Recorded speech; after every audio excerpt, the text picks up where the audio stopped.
for me, like a senior engineer, first and foremost, and this you can call this my back end bias, which I think is partly fair, but not entirely.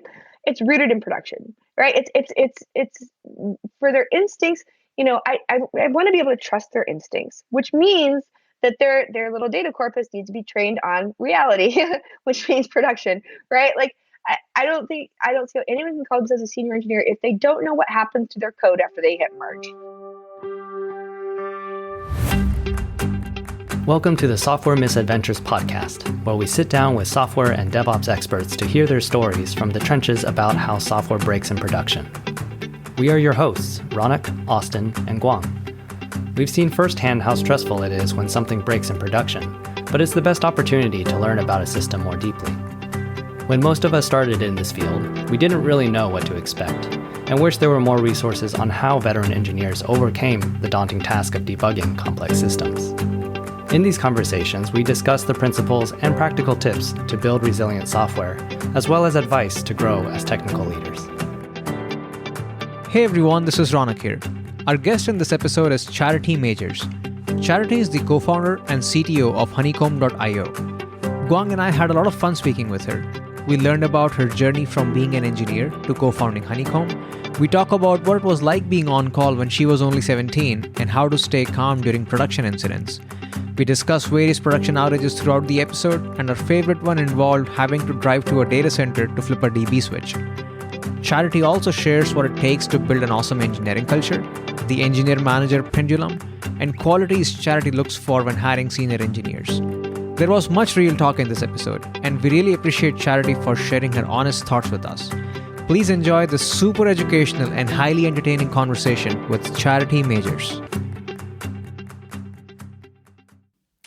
Right, Charity, super excited to talk to you today. Welcome to the show. Thank you.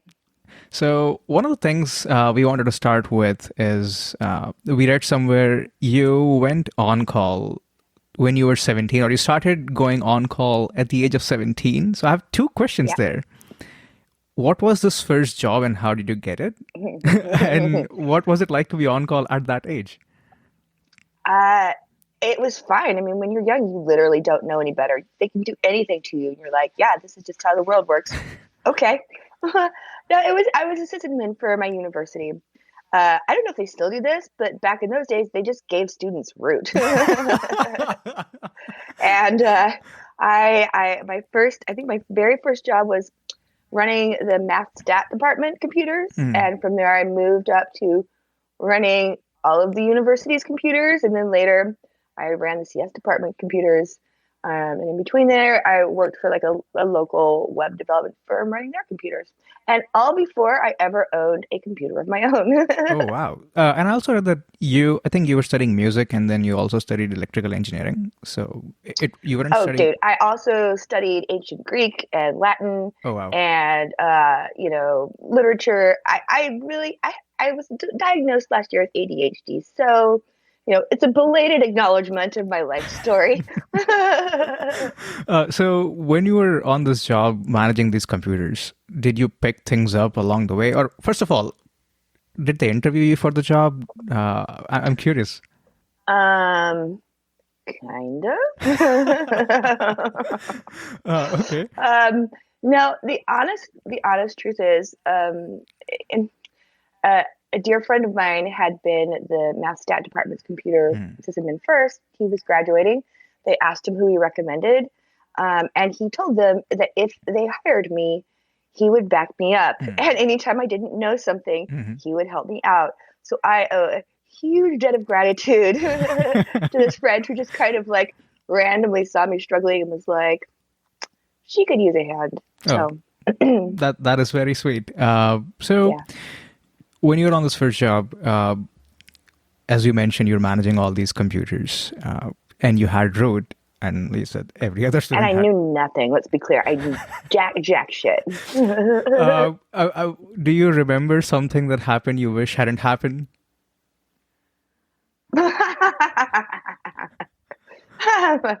Goodness. Yes. I don't know, man. Like every day is a new horror when you work with computers. It's you never know what you're doing, I mean, I think that the most of these stories have in common is, so yeah, like the hard drive story, like I had never used hardware. I had never owned a computer, right? From my perspective, they were things that I SSH'd in from the terminal in my dorm basement, right? And being faced with hardware is fucking sorry. It's Terrifying. okay. And then, there's the time when, I'm working at the little web development shop and, their custom software goes down. It's called like InfoArc or something. And like the old system had gone and nobody knew where it was deployed. And all of these stories end with just like people just like looking at me, expecting me to help, and me being at least as lost as them and just kind of going, well, somebody's got to do it. And, and I guess the thing that I learned from all of them is just like, nobody knows what the hell they're doing. Yeah. And a great key to success in life is just to be willing to be the person that they can rely on to figure it out. Oh, yeah. That is well said for sure. So moving on to some of the writing part, I think I came across your blog and there are some really good articles. At least I've learned a lot from them.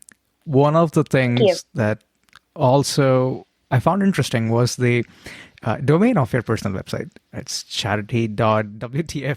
I'm curious. Yeah, isn't that the best TLD ever? It is. It certainly is. How does everyone not have this? So I think the first time I saw that TLD was on your website. And I was like, oh, that's really interesting. I'm sure the content is also super interesting, which it is. I'm curious, what prompted that TLD? Was it in response to something? I saw it and I knew it had to be mine. Makes sense. So you're the co-founder and CTO of Honeycomb. And I read somewhere that you've always liked to be more on the side of let's do stuff. You mentioned somewhere that you've been the person who is always the person where if someone has an idea, I'll make it work for you and we'll run this thing. Yeah, I've never been an ideas person. I've always been a person who, like, if it's worth doing, like, I'm an implementer, right? Like that's where my heart is. I love optimizing. I like performance tuning. I like figuring it out. I don't even like writing software. I like understanding it. I like making it better. Which is why I've never been one of those kids who's like, I'm gonna start a company someday. Like I really kind of loathe the whole founder industrial complex where we're just like, oh my God, you started something, you must be so much better than, honestly, whenever I see a founder with a C-level title now, I like internally roll my eyes and go, ha, you didn't deserve that shit either. You just gave it to yourself. Nobody thought you deserved that but you. Sorry, where were we? No, that's okay. What I was trying to ask is, this is something that I wondered. Like as a CTO, what does the role of a CTO look like? Like what does it typically whatever the hell you want it to be? Literally, there isn't like I mean, and this is true for. It's not true for every C-level role. And this is more true for the CTO role than I think any other C-level role that I've ever seen, because. I will say that there is kind of a broad differentiation between, CTOs who grow up with the company, who, they've founded it and versus the ones who are hired in. The ones who are hired in, I think, have a bit more of a template, but it's just, I think it's a reflection of the fact that, every company is a technology company these days, but what that looks like and what the needs of the company are for the person in that role are so different. Like for some companies, it's like the person who writes all the hardest code, and all this stuff. And I think that's losing favor because I think, it kind of inevitably has to become more of a organizational and visionary and people role and a little bit higher up the stack and everything. But still it can be, like the person who is intently involved in like what's the next generation for this company's needs, and like let's figure out all the things that will actually make it work and file patents and everything, or it can be a largely ceremonial role like mine where I'm just like giving talks and like doing bullshit that like I can't remember the last time I asked to a machine, which makes me feel very sad. And like it's almost a marketing role there, right, where it's an education and it's about and honestly, the reason that my role as CTO is so outward focused, I'm going to brag a little, because we have our shit together. There's literally nothing for me to do on my engineering org because it runs like they're so good and they're so tight. And my, and this has been a, this has been a process like everything, but I think that your role as a leader is always to do whatever needs to be done. And it's always to look for, your team's job is to execute on the incredibly full plate that they have in front of them. And your job is to be looking ahead at what's next. Like, how do we get more customers? And for us, for Honeycomb, so much of our success is going to be tied to, can the world get better at writing software? Because most teams can't really make effective use of Honeycomb fully, because they aren't doing continuous delivery there. So I'm totally focused right now on trying to help everyone else, get like a decade farther along in their journey to writing better software. Because, sorry, we were talking about CTO and I'm just like off and running a whole That's different completely direction. okay. It's, I don't think there's any one way to do it, but that's not the same thing as saying that there's no wrong way to do it. There are many wrong ways to do it. Many, probably way more wrong ways to do it than right ways to do it. It's just that there's no general answer. I am curious the sort of that what that progression looked like, right? Because I imagine in the early days, both you and your co-founder, y'all were both technical, pretty, head down, just like building it out. Well, and then, I was CEO for the first 3.5 years. Interesting. And Christine and I just swapped places about a year and a half ago. I see. And what has that been like? Oh, way better. Oh my God. I got the great, I really won that trade. CEO is the worst fucking job in the world. I hated every second of it. I think I cried every day for almost 2 years. What made it so tough? Is it just like so many things that you never knew how to do and you had to learn on the job, or? The answer is many things, but I think 2 really stand out for me personally. First of all, I found it really, really, really emotionally challenging to give up or sacrifice some of my cherished identity as a technical person, be a person in a lead technical role, and to watch my team like being tasked with solving those problems and have it be my job to go deal with lawyers and rent and hiring salespeople, and it just really fucked with me. I had nightmares. I had about being unemployable, about how nobody would ever hire me again to do anything but PM work, about how there'd be this gap in the resume and like I would fall behind the rest of the world. And none of this stuff was rational, but it was all like very bubbly in my subconscious, and it made me very unhappy. And secondly, well, maybe there's 3 things. Secondly, it is this just ultimate stress of, if the company fails, it's your fault. You can't share that burden with anyone. And no one really understands it. And you're kind of getting the shit kicked out of you all the time because all the problems come to you. Like you're never able to spend time doing things that are working well. It is your job to spend 100% of your time on the most fucked up shit, and you can really lose perspective about overall how and like Honeycomb is starting to look like a success story. I will remind you, for the first 3.5 to 4 years, we were like skin of our teeth surviving, like just beating the odds every year. And every year I was just like, we haven't failed yet. Like this will be the year. I know this is the year when we fail. Like I just believed that from the day, and most other people did too, I think. And so that was on me. Like that was my fault. I had dragged so many of these beautiful people who I love so much off to do this failed crazy thing with me, and I was responsible. They could have been making like 3 times as much money. They could have all these things, and instead they were leading me. They were following me, and I was leading them off this cliff. And all right, the third thing that was difficult was that I had to be traveling 50% of the time, and so I was never doing a great job. And honestly, the other thing, like 5 things I realized, but like this might have been the biggest thing, was that I'm just not temperamentally suited for that role. And this has been it's kind of a painful journey of self-discovery and self-knowledge, but I like, I don't know if you're familiar with like the four tendencies, which is like what motivates you deeply. There's like external expectations for you, that what everyone else expects of you, and there's the internal expectations and goals you set for yourself. And a lot of what defines you personally is how do you respond to those motivations. And Christine is like the upholder type, where she gets off on, like, if someone else has a goal for her, she will fucking hit it and feel great about herself. If she has a goal for herself, she will fucking check that thing off and feel great about herself. She is like the ultimate like checklist maker, structured person, loves all this stuff.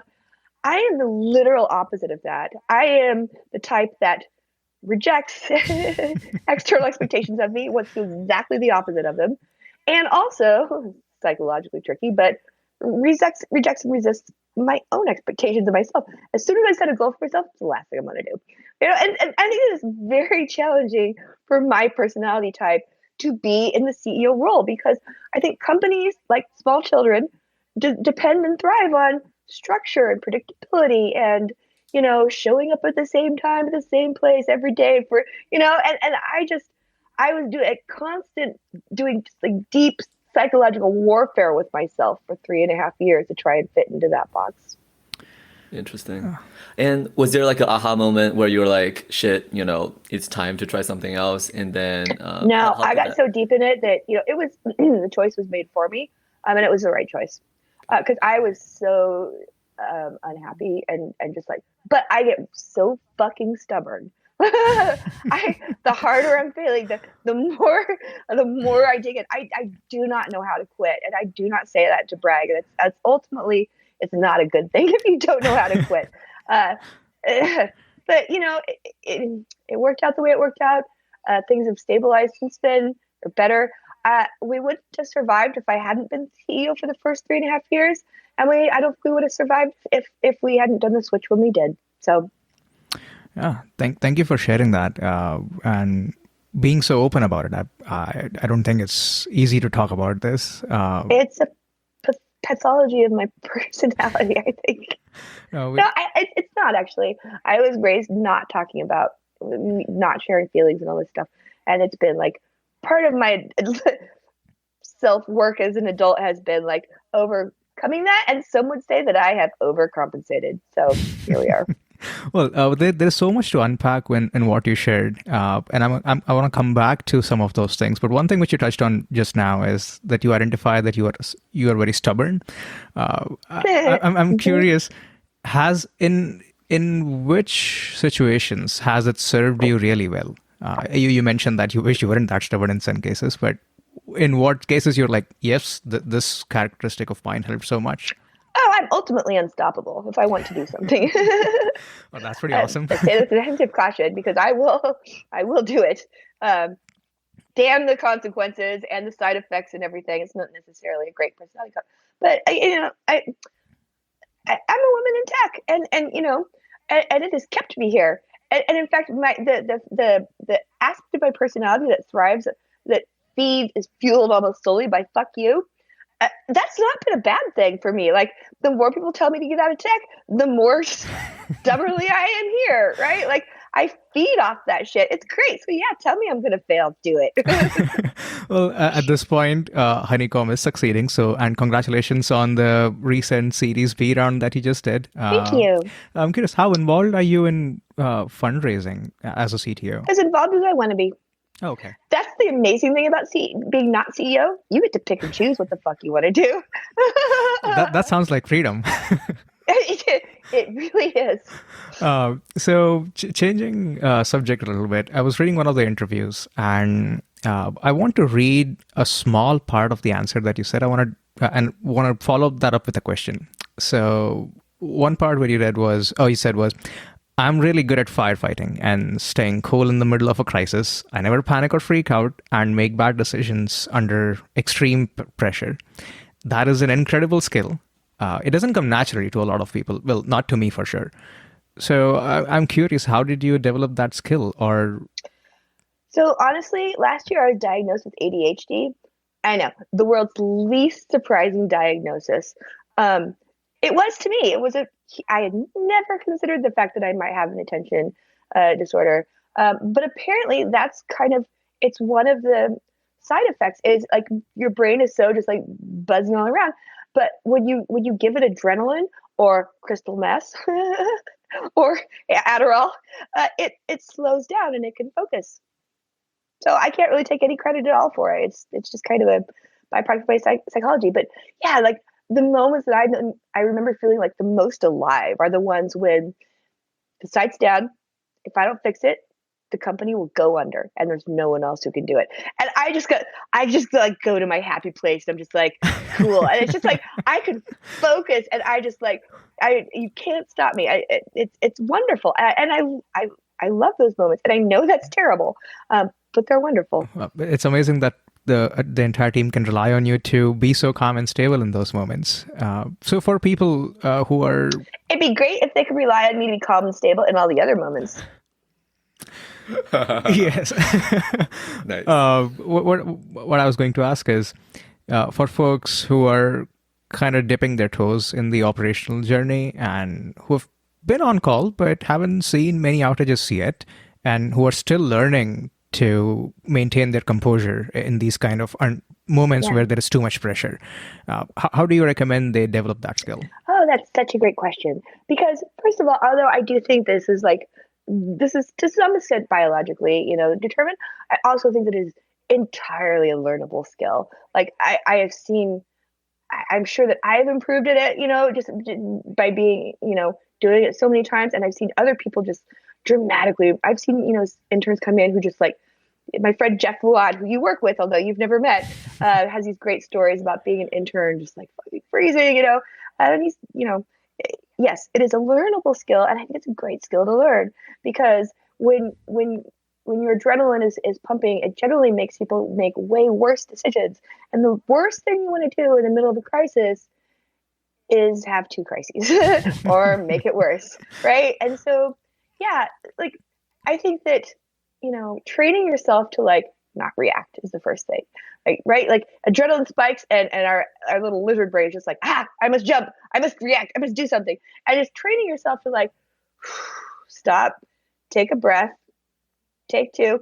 Nothing is going to, the chances of you making the situation worse by not doing something in 5 seconds are very small. And the chances you make them way worse are way higher. Right. So like, just take a few seconds and like deep breathes, deep breaths until you feel your pulse kind of return. And also like take control of the environment around you. If the reason you're freaking out is because everyone around you is freaking out, like we're kind of herd animals. It's going to be incredibly hard to keep your head if people are just like, or just like over your shoulder. Like if people are causing other people to become tense, just like, take control of the situation. Say, speak in a slow, calm voice. Let's sit down. Let's take a breath. Let's think about what's going on. Can we have a moment of silence and 2 or 3 deep breaths? And then regulate your voice. We respond to feedback loops, right? And so when you're in the middle of a feedback loop that is winding people up, your job is to consciously take control of the situation and start a feedback loop that winds people back down, right? Gets them back to their normal selves. So anything you do to kind of slow, dampen, modulate is really going to have an impact well beyond you. And here's the thing, it works even if you fake it. It works 1000% as well if you're faking it and your heart is beating the entire time. So, well, humans are great at tricking themselves, and this is such great advice. I've actually seen a lot of seasoned engineers who, when there is an outage and everyone is kind of like, oh, this might be everyone is just trying to help and share hypotheses. It might be the end of days. What if we can't get the data back? And they're just like, okay. And you hear them settle into this tone of voice that's like they're in a kindergarten, right? Just like, okay, let's take a look at this. Yes. I think, this is an interesting question. What did you see? And just like very slow and I mean, imagine like if you like cosplay or whatever, slip into the role of a fireman, right? Who just like arrived at the scene, just been like, okay, what's going on here? Is today a good day to die? Today is a great day to die. I remember when I had my first outage, I was still shadowing someone as an on-call, and the person I was shadowing was a seasoned engineer, and he had lots of experience with dealing with incidents. And when things broke, it was Saturday 6 a.m. in the morning, and I freaked out of bed, saying, "What the hell just happened?" Um, and when we got on Slack, we got on a call, and this person is like, "Okay, let's look at these logs. Let's do X, Y, and Z." And I was like, "How can you be so calm right now?" When I'm just freaking out, thinking, "It's not working. It's not working. We need to get this back up." But over time, I've realized just taking that breath or two is an incredibly helpful thing. Talking about crisis, we love discussing war stories or production outages and on the show. And I want to lead with one. So I was listening to one of the podcasts that you were on, and you mentioned at some point in your career you had to drive to a colo and flip a DB switch. What happened? Oh, this is routine. This is just like, another Saturday night. I did this for years. I worked at like a remote hosting company, but this is in the days before we had like remote hand software. During the day, there was a guy sitting in the colo who would do this. But if it happened after hours, well, that was on us to like call a cab, go to the colo, do this. Or when I was at Linden Lab for 4 years, we had our own colo space with racks of machines, and something went down. We'd schedule like a monthly trip to the colo to do, we didn't go down there every time there was a hardware problem, but we had some points of failure, like the primary MySQL server, for which, if it went down, day or night, you just had to go down there and flip the switch. Wow. I will never again touch a server. And sometimes when I think the world's just going to shit, I just think about that and go, it's not all bad. Yeah, there were days when you had to drive to a colo. It's much better with the cloud these days. Someone else has to do that. Someone else says. Yeah. So talking about MySQL and some of the outages, you have been, or Honeycomb as a company has been really open about sharing incident reports. I think you wrote the first major outage incident report on your blog, which was amazing. Yeah. When I read that, I was like, "Oh, that is so cool that you're willing to share and talk about this." My entire career, I've chafed at like what I've been instructed to say, publicly about our outages, and I just remember like having to be vetted by the CTO and the CEO, and they'd go over it and just like wordsmith and, oh, we can't say this, we can't mention the vendor's name and all this shit. And so when we had Honeycomb, we're like, aha, finally, I get to fuck this up my own way. So I have never proofread a single postmortem. I trust my team; they do stellar work. And I'm always like, more detail. Like the more I have learned so much from like AWS's postmortems, fucking phenomenal. And the thing is that like I think everyone who's editing their doing the micromanaging thing is doing their own teams a disservice, because nothing builds confidence with other engineers like just being, assuming you're not doing dumb shit just like on the regular. Nothing builds confidence by just being transparent and telling them exactly what went wrong. Oh yeah. It builds trust with people so much. How has it helped you in hiring? I know I'm digressing a little bit, but no, it's been tremendously helpful with us in hiring. It's hard for me to tease that out from, Honeycomb. I'm going to brag for a minute here too. Oh, go for it. We have never had a problem with hiring, and this is in the moment when an industry like our VCs tell us every time we have a board meeting, they're like, "Are you guys able to hire, keep up?" We're always like, "Yeah, not a problem, man." We've never had any recruiters. The only situation we engaged recruiter for, I think, was our sales VP. But I think that people are drawn to Honeycomb because we try to practice a lot of humility, and we would rather. There are a lot of things that we're just angry about in the tech industry, and so we don't do them.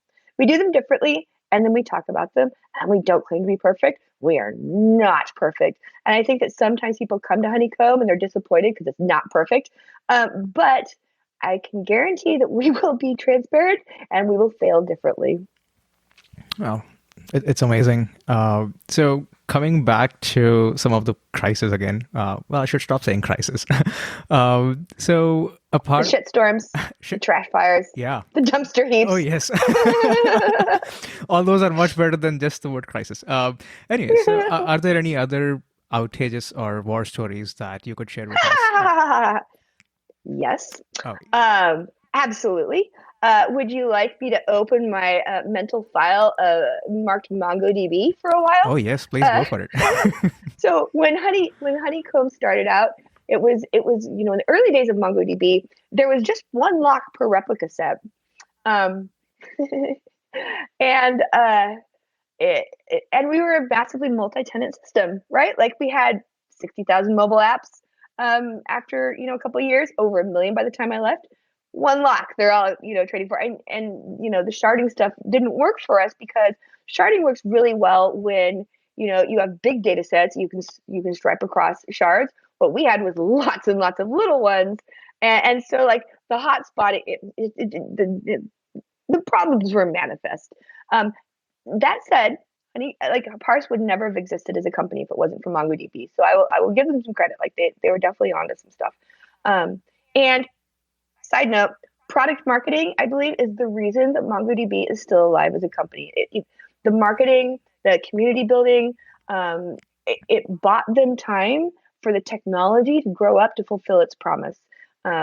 I still have the T-shirt that says MongoDB is web scale. So like, let's not forget their catastrophic first decade or so.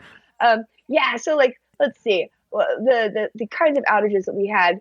Someone's app would hit the iTunes top 5, and it would take us down immediately, and then we'd have to go figure out what was wrong. God, it's almost hard to come up with. Like there are the ones where like we hit the replication bug. Oh, sorry, I'm just like, That's okay. oh God, past traumas. Oh, here's a story about MySQL. I think maybe the MongoDB stuff is still a little too fresh and unprocessed. So at Linden Lab, we used MySQL for all of our user data, and we tried upgrading from 4.1 to 5.0. And we'd been running on 5.0 for all of the secondaries for an entire year. And we had done all of the, benchmarking and the, sysbench and all this stuff. All the benchmarks showed that definitely MySQL 5 was going to be way faster than 4.1. And so we flipped the switch and the entire world went down. Oh, wow. What happened? And we kind of got it back up. It was limping along, and then finally we realized for whatever reason, it was not faster for our workload. So we had to, because there was no backwards, you couldn't do backwards migration on the data. So we had to roll the world back for a day or two and bring it up on the old 4.1 primary, go back all the secondary. It was, oh my God, it was so painful. And so my job after this catastrophe was to figure out why and make it safe. And I spent almost a year. I wrote some software to like a capture replay, so I could capture 24 hours worth of traffic and then replay it at various speeds. Using a bunch of clients and all this stuff. And then I validated that for whatever for our workload, it was actually like it was actually 1.4 times slower, not that is significantly slower. 20% faster. And then started, this is around the time that, Mark Callahan and the team on MySQL at Google published the InnoDB patches that will let you bind to more than one core and a bunch of the state. So like I upgraded the Percona MySQL and I tweaked with those things and so it got it up to about parity, and did some other stuff with the disks and whatnot, whatever. And finally got it to a point where, I was like, yes, we fixed queries that were, the query planner had some bugs. We isolated some queries that were underperforming. We wrote them. And a year later, I'm like, yes, I guarantee you this will work. It will be faster. And so we flipped And it did. Only a year worth of work. And of course, the reward is nothing happened. Yeah. And Oh, I'm like, yes. And everybody else is like, what? oh, um, and, and then, of course, the part of the story that puts the cherry on it is, and 6 months later, we got SSDs. And all of my work was totally pointless if we had just waited and just done the SSDs. oh, yeah. So, ops work. Yeah, and what you mentioned about the migrations that nothing happened, it's amazing, right? Like migrations that don't make any noise are one of the best migrations, but then they get talked about so rarely because, well, no one knows a migration happened. Yeah. Uh, Well, and the thing is, the difference now, and it was like a decade ago, right?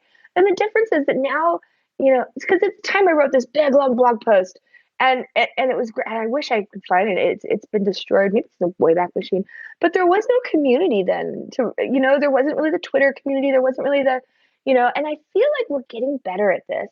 I feel like we're getting better at sharing, more widely the story of the things that went well, so we can learn from each other there, yes. and reusing some of that work, because also all that year of work that I put into my sequel also, it all like went poof because there was no, I tried to get someone interested in taking over the tools. I couldn't maintain it. I moved jobs shortly after that. But yeah, but I feel like this is obviously a trainable skill, because we have all learned to be like ecstatic when it's quiet, right? Or like, yeah, this is amazing. And so like so many things, like it's just a question of being conscious and aware of it, and then choosing what you celebrate and choosing what what you value, and like your body's internal reward systems like dopamine and all this stuff, like they catch up as long as you do that. So I think I kind of love that we're kind of the the contrary engineers. We celebrate when everyone else is quiet, and we're quiet when everyone else is celebrating. Oh, So yeah. I like that about us. Yeah, like the red diffs, not the green ones. Exactly. Red diffs are the bestest. So I was reading one of the incident reports published on the Honeycomb blog post, and in one of the paragraphs, it was mentioned that Honeycomb does like burn rate based alerts, or kind of SLO burns. Mm-hmm. So for our listeners who might not be completely aware of burn rate, can you like briefly describe what a burn rate is? Yeah. It's that thing that makes you only get paged in the middle of the night if it's really important. It's that thing that makes you able to do most of your engineering work during the day instead of at 2 a.m. So I think the SLOs, bird-based alerts, it's kind of the next, seeing a lot of interest. Like it is one of those things where you kind of do have to be this tall to ride this ride. If you have like an org where everything's just a mess, it's not going to do you any good. It's not going to help. It's not where you should spend your time. But if things are working pretty well, but you just have a large and noisy, system like many of us do, it's a really impactful way to invest some engineering effort and get back a lot lower frustration, higher time invested to value. So what it is just the concept of you don't page about symptoms like, oh, this disk fired, oh, this CPU, like, fuck a CPU alert. No one should ever, ever have to think about a CPU alert ever again. Turn them off. They're worse than useless. They're literally worse than useless. They're burning people out and not doing any good. But like, there's also the next generation of like individual nodes that go down in a system behind a load balancer. You shouldn't have to give a shit about that at 2 a.m. There are two categories of things that can go wrong. There's the things where it's perfectly fine for it to wait till morning. And then there's the things where either users are currently being impacted or they will soon, right? Or users are currently being impacted. Let's stick with that, right? Because you shouldn't actually page anyone about users are going to be impacted soon. You should page when they're impacted now. But like when your systems are well architected enough that you're kind of in this zone, just moving to a state where nothing pages anyone out of hours unless it is, you're in a state where you're burning your budget, right? You've got your SLO for your company, which is, we think it's pretty much fine if 99.9% of the time people are getting an okay, right? Well, if that's 99.8, I don't think I want to know about that until morning, right? But if it's 60%, yeah, I'd like to know about that now. And and if it's 98, well, I don't know. That's up to you. Um, how long can you go with an elevated error rate before someone should investigate it? But it's so much more. It's a way of like stepping back from the front lines of the firefighting and being like, all right, we've grown up a little bit. We're now dealing with thresholds, not up or down. We're now dealing with gray areas, right? Yeah, makes sense. It reminds me of one of the things that you said. Nines don't matter if users are not happy. Users aren't happy. Yeah. It was so much truth in that. What prompted this, by the way, this particular statement? It's just a random thing that came out of my mouth one day, and I wrote it down, and I put it on my slide at which conference was that? It was the one that's in like Red State, bumfuck, not sorry, not bumfuck. Strange Loop. Oh, Sorry. nice, yeah. Yeah, and it struck a chord with someone. This is one of the proudest moments of my life was that year at SRECon. Mm-hmm. Every single presenter had that quote on their slide. Oh, nice. It was like awesome. a full bingo card. Like every single one of them had that quote on their slide. And I was just like, I don't think anything is ever going to top this career moment for me. Oh yeah, I mean, I certainly think it should be a banner in front of or on every office. I made a bunch of like stickers with like rainbows and hearts and unicorns that say it and stuff. If you guys send me your addresses, I will send you a sticker, like love pack. We would totally love that. No, that goes to the host, not to everyone listening to this podcast. Yes, we feel special. Yes. One quick bit on the error budgets, actually. So you mentioned like on the burn rate, you're seeing how soon are you going to violate the error budget. On bad days, one would violate the error budget. So in those cases, like what are some of the practices you've seen work well when you're trying to protect the next cycle and say, okay, these are some of the things we'll do so that we don't violate it again in the next cycle? I mean, this is just your reliability work, right? Like, it's like, how can we perform better in a slightly degraded state, right? Like, if you're going down every time, well, that's obviously where you start, right? But then if you're staying up, but you're losing 30% of all requests, well, how can you not do that, right? How can you do a failover more rapidly, or how can you offload those failing queries or retry or something, right? That's just like the nuts and bolts of like what we do. Like resiliency is not about, having less errors. It's really not. It's about being able to absorb like more error impacting events and recover from them more gracefully and with less human intervention. Yeah, well, in the distributed systems world, something is almost always breaking. It's just that sometimes we are aware. Layers of fucked upness upon more layers of it. It's just like, this is the world that we live in, and this is the ground upon which we stand. And there are many holes in it, and it's fine because together we're strong. Changing gears a little bit, I think a question that every engineer asks themselves at some point is, do I stay, IC or do I try management? That's actually how I first came across your blog a few years ago. You described this engineer management sort of pendulum. Can you tell us more about that? Yeah, that's the most popular blog post that I've ever written. I like it. I love that people are still coming up to me years later and going, oh, that really... And it makes me really happy because I think we're really ripe for sort of a reimagining of the relationship between engineering and management. I firmly believe that, the best engineering leaders that I've ever worked with or known or learned from, all the people who've spent some time in management, but don't like go there and stay, right? They go back and forth a few times over the course of their career. And I started thinking about it and I was like, the best managers that I've ever worked with, the best line managers in the world, I think are never really more than 3, 4, 5 years removed from doing real hands-on work themselves. Like there's an intimacy with the familiarity with the subject knowledge that you just can't fake, and I think that as some people love to proclaim that it's great when they have a non-technical manager who just like gives them the keys of the kingdom and never criticizes or has an opinion about their technical work, to me, that's not a great thing.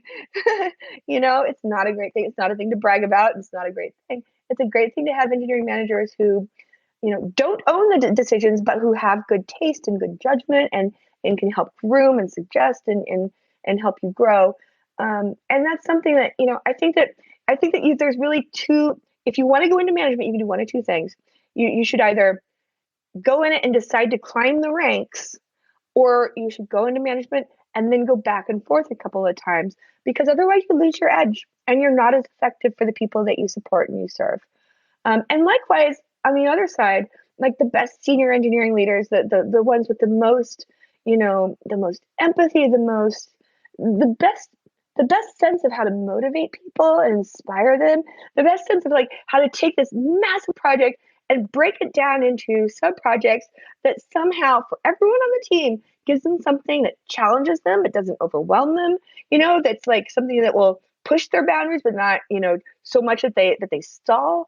Like that is an art form and a human form just as much as it is a technical thing. And all of those engineering leaders, even their ICs, they've spent some time in management, right? They spent some time where it was their job to do nothing but think about the human interaction parts and how to connect, our engineering work to the business side. And like, I think that I also think it builds so much empathy for among engineers who have spent a little bit of time as man. It demystifies it, right? When you haven't done it, it's kind of like you're just like you're waiting to be tapped for the promotion or the opportunity to move up, to be better than your peers and all this shit. After you've done it once, you're like, oh, this is just a different pile of shit. You don't actually have that much power. It's just different. And it's just like the glow vanishes from it. And you have so much more empathy for your own manager who's like stuck, like pressed between little shits like you below and like their manager, and they're just trying to do the best they can. And, you're just like, oh yeah, you poor guy. So I'm just a big believer in, try it. If you have, it's nothing but a collection of skills and practices that can be broken down and done through many different configurations, right? And so even if you don't try being a manager with a title, I think you should learn some of those managerial skills. Go to your manager and ask what can you delegate to me of your managerial skills? Can I run meetings for a quarter? Something like meeting running, I shit you not, is like one of the most underappreciated, undervalued skills. It's so much time is wasted for people just sitting in meetings that are not run by somebody who knows what the fuck they're doing. And it frustrates everyone and nobody really understands why, but it's just like those grains of sand that kind of gum up the works, in the course of your workday. So yeah, learn some of those skills. What I really took away from that, I think, is the empathy aspect that you talked about. I think you really can tell, like as an engineer, when the manager is empathetic, like they've gone through it and then they understand how these things work, versus when they're just kind of indifferent, where they don't know what the hell's going on, so they're just relying on whatever you come up with. They should put themselves like in the on-call rotation. Difference. Like I believe that managers who don't. They should be on call if they can. If they can't, they should regularly pinch hit, including overnights and weekends, or else they don't deserve to be called themselves managers. Because it's if you're asking someone else to wake up on behalf of the company, you be the first to jump off that cliff. I'm gonna need to quote you on that at some point. Very nice. So and also I really like this series on your blog post called Questionable Advice, where it's like a advice column. And where you show like the emails you've got asking for advice, and you write about like what you would actually tell them. So first of all, what makes a good question? You must get a ton of emails, and I really want to know how I can make my email one day like stand out and get featured on your blog. It's just something that makes my mind just start spinning. I usually like write back to them first, and then I respond to almost all questions that I get. So seriously, if you want to ask me a question, just DM me and I will respond to pretty much all of them. It's mostly the ones where I was just like, oh, that was kind of a good answer or something, or if it's just like a really common one, and I'm like, I can put this on my blog, and then fewer people will ask me this. But yeah, I encourage all questions. I'm very I respond to pretty much everybody. But honestly, like another thing that does like really is just when the person is clearly in some angst or some crisis or some like this is why I also have a link on my Calendly for people to sign up if they want to just like have a phone call and talk about their career trajectory or something. I have benefited so much from so many people in this industry, just like giving me their time and their advice. And I've been so fortunate. This is something that's been kind of weird for the past couple of years is like someone will ask me a question, shit starts coming out of my mouth. And then I stop and I go, oh shit, I didn't know I knew that. Or, oh, that kind of sounded good. And now I'm like, more people should benefit from all this fucking knowledge. And so, to the extent that I can, yeah, you can sign up. I'll have a call with you, and I will just talk about because people don't usually reach out unless they're in some kind of like turning point in their career, or they're not happy and they aren't sure what to do next. And I'm happy to share at least what I know. Must be nice. Mine usually comes out the other way, but that happens too. I just immediately ignore it and forget about it. Selective hearing. Positive reinforcement. Yeah. I like it. So a recent post in this series is titled "The Trap of the Premature Senior." I was like, oh my gosh, that's me at my first job. Can you tell us more about the situation and sort of your advice? Yeah, totally. Yeah, I was talking to this kid, and he was at this job, his first job.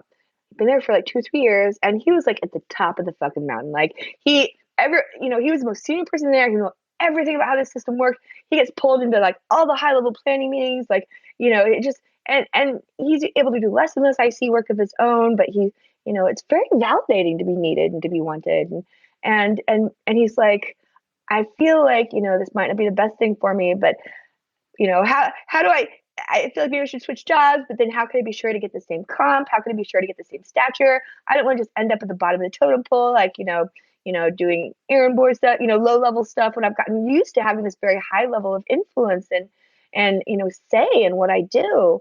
And my advice to him was like, get the fuck out of there. It is too soon for you to feel that way, honey. Like you haven't earned it yet.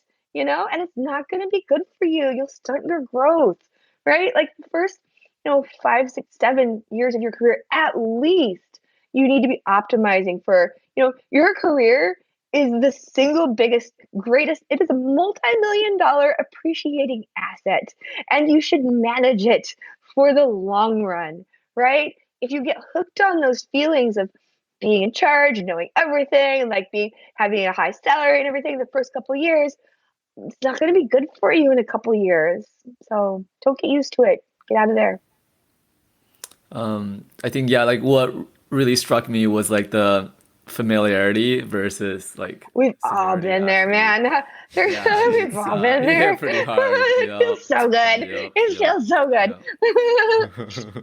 So one thing that you touched on, is like, having worked at different places and, different sort of problems, it gives you perspectives, and that's sort of what makes you more senior, which I think is absolutely spot on. What other aspects or skill sets do you like expect from a senior engineer, say if you're hiring for one?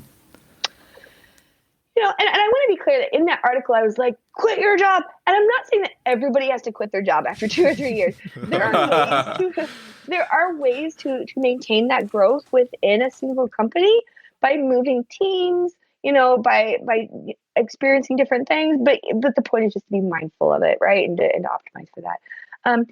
For me, like a senior engineer, first and foremost, and this, you can call this my back-end bias, which I think is partly fair, but not entirely.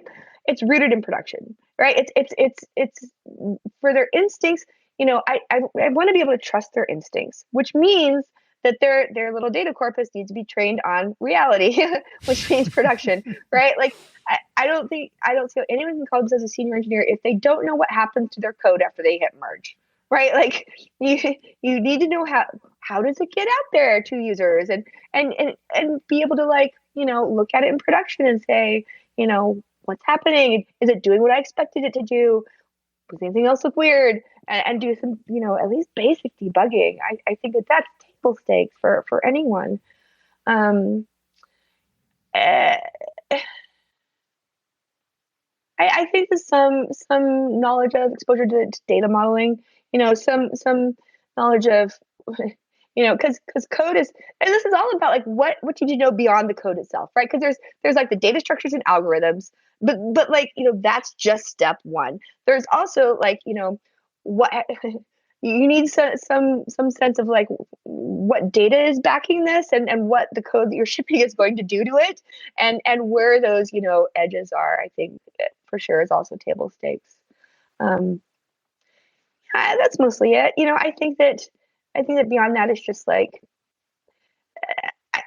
personally, I like to see that someone has been at least two jobs, they sometimes call this T-shaped, that you've shown that you can and have gone really deep in one area and that you have a broad understanding. I like that. It's certainly benefited me. I think that I went really deep on MySQL debugging. And then later on, I was able to very quickly and efficiently like reproduce that on MongoDB and Cassandra because I had that depth and context and stuff. What about the soft skill side? Like what are soft skill side? Yeah, I mean, you have to be. You can't be an asshole. People can't dread having to talk to you. Because that creates. It's like having a service that regularly turns requests away. Like you wouldn't accept that in your system. You can't have people that regularly just warp and distort the flow of communication by causing people to avoid them, right? I think that I do think that there are many archetypes for senior engineers. Some people will get very dogmatic about you must do more mentoring than writing code as a senior engineer. And I really don't think so. I do think that, you need to be able to, here's a, you must be this tall. You must be able to explain what you're doing. You must be able to explain it to people who aren't experts in it. You should be able to talk through your code. Here's an interesting thing. So at Honeycomb, we select very heavily for communication skills. I would say above and beyond technical skills, right? If somebody can clearly and gracefully talk us through their solution and why they chose it and what the trade-offs were and what else they might have tried, and came up with the wrong conclusion, I would rather hire that person than a person who came to the right conclusion and couldn't really explain why or how they got there 100% of the time. And that's actually, we found, been very, it's excluded a lot of people who write great code. But like we won't compromise on that because it's such a part of our team's culture is to be able to explain, and I think that leads to a greater understanding, and it certainly leads to greater shared understanding for the team. So I think that that's a bare minimum for senior engineers, is just to be able to clearly and explain yourself and to be willing and eager and friendly to help those around you. But then some ICs get more and more and more powerful, but they just grow at being masters. They write tons of code very fast, or there's an archetype you find mostly at large companies where they may only write 5 lines of code in the quarter, but they saved the company $10 million and no one else could have found them and wrote them. So there's that archetype. Then there's the archetype that's much less about writing product software, product features, but it's much more about understanding and the master of the migration and the re-architect to like get more performance out of a system on the second or third rewrite. And then there's the type that is very much about coaching and mentoring and about spreading those skills and being the glue in the team. May not write much code at all, but can bring up all of the engineers around them. And I think all of those architects, no shame in being any of them. Be who you are, who you want to be, but just be sure to find a place that needs that type from you. That's well said. And I want to go back to the first post of your advice column where someone asked you, after being a manager, can I be happy as a cog? But I want to change it up a little bit and ask instead, and this is something that we touched on a little bit earlier before. It's like after being a technical co-founder or CTO, can you be happy as a cog? I can't fucking wait to be a cog. I started this company. My serious intention was to go in a corner and write Go code for 2 or 3 years because I was so exhausted and burned out. And so I was starting to feel so wobbly in my technical skills. I was just like, I just want to like put my headphones on and write software for a couple of years. I got to do that for 3 months. So my hopes and dreams are on hold. I want to be a cog. Some of the easiest people to manage are people who have been managers. Some of the most wonderful people to have on your team are people who have been co-founders because they're just so chill and so happy to it not be them anymore. They're just like, dude, whatever you need from me. And then they clock out at 5 p.m. and go home, and they're just happy as a clam with their wife and their daughters. And I'm just like, hate you. No, I think that it's just like being a manager, right? Like once you've been there, the shine is off. The last 5 years have been the hardest of my life, and I sacrificed my marriage, and it's just like I'm going to be so stoked to be somebody's cog someday. You have no idea. So the flip side of it, I think I was also interested in kind of knowing is that I feel like a lot of the friends that I talk to who are engineers who want to start a company, they kind of have that same fear. I think that you mentioned a little bit in the beginning where it's like, okay, if say I end up doing a more, maybe CEO as a founder to kind of help out with the business side where I need to learn how to do sales, then it's going to be really tough, like, 3-4 years, maybe it doesn't work out and then come back and, how hireable am I after all that? Like, do you have any sort of, I guess, advice? Because to me, I think having gone through that like very quick, try my luck at starting a startup, like it definitely gave me a lot of perspectives in terms of like what matters and how to think about problems on a high level such that it benefits the business from, but I wanted to kind of get your, like, do you have any advice for people who are kind of in that position where like... First of all, if you're a dude, you don't really have to worry about it. Like, I really think this is mostly pathology that affects women because they're seen as so dubiously technical to start with. I've never seen a dude get punished. Mostly people are just like, oh, wow, you tried to do a startup, right? And that's so cool, right? Like, I don't think you have to worry about it if you're male. I've never seen men get dinged for it. You're just like, oh, yeah, you have a little bit, you can brush up on your skills, but, I don't think you need to worry about it. Starting a company is hard. There's not a lot of glamour to it. I don't recommend it to anyone. It's a stupid thing to do. But people get the bug and they want to try it. They have an idea that they believe in. Only do it as long as you believe in what you're doing, right? But if you believe in what you're doing, then you have to be willing to do whatever it takes. And yeah, that means sales, that means marketing, and that means not being snobby about this shit, right? Like, I honestly think that one of the things that we did right at Honeycomb was be very vocal about how much we respected business people and the functions that they bring. Like if an engineer expresses any snobbery about sales or marketing, it's an instant out in our interview process. We don't hire people who don't look at their business counterparts as peers. And this is incredibly rare. And I think that it just rolls off of us in fumes when this is how we feel. So I think there's some retraining that you need to do if you're starting a company. Retrain yourself to really see the value and the necessity and the glory in these things that we have been kind of taught to like shit on our entire careers. And like be part of the narrative that's pushing back against sales being lesser. Yeah, that's really well said. Okay, Charity, we're done with all the easy questions. Now I have a very hard questions for you next. Good. So we know that you're a very experienced podcaster. You have your own show, the Observability Podcast. We'll link it. I thought you were going to say, you're very experienced at whiskey. We haven't figured out the shipping yet, so you have to wait for that. Gotcha. Okay. But Ronak and Austin and I, we just started. We're complete noobs. So from an experienced veteran podcaster to us toddler podcasters, podcaster to podcaster, how would you rate our podcast on a scale of 1 to 10? There's no wrong answers. This has been one of my 2 or 3 favorite podcasts of all time. So you guys are on a roll. That was, to our listeners, that was not paid for. Yes. We completely spontaneous. I will say you have the edge on pretty much any other topic because I'm such a sucker for horror stories in production. So I showed up already pretty like, yeah, this is going to be a good one. Oh, awesome. We really appreciate that. You got my sweet spot.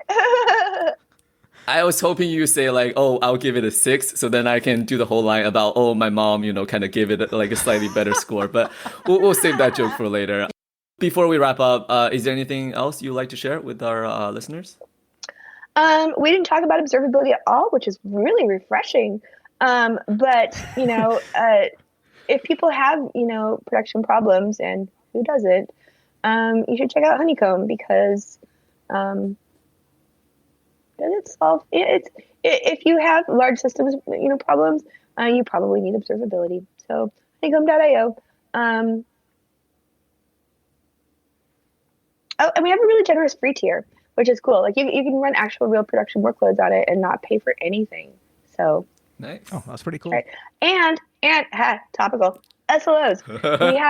we have the only implementation of SLO that I have yet seen in the wild that does it correctly. Like according to the Google SRE book, where which is cool because it means you can go from very high level, the number burning down directly to which events are failing and what is different about them from the baseline events. And just at a glance, you go, oh, it's all these errors are because of this one node and this one replica set that's doing blah, blah, blah, or this, it's just super dope because you go really quickly from high level to low level and get back to bed.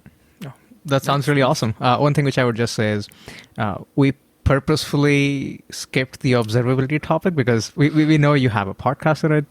You've wrote about this a lot, so we wanted to keep this a little interesting for you. Yeah, this is great, man. I love it. I'm so glad you did. It's refreshing. Thanks. Awesome. Thanks so much, Charity. Really appreciate your time. Yeah, thank you so much. Yeah, thank you. It's really great.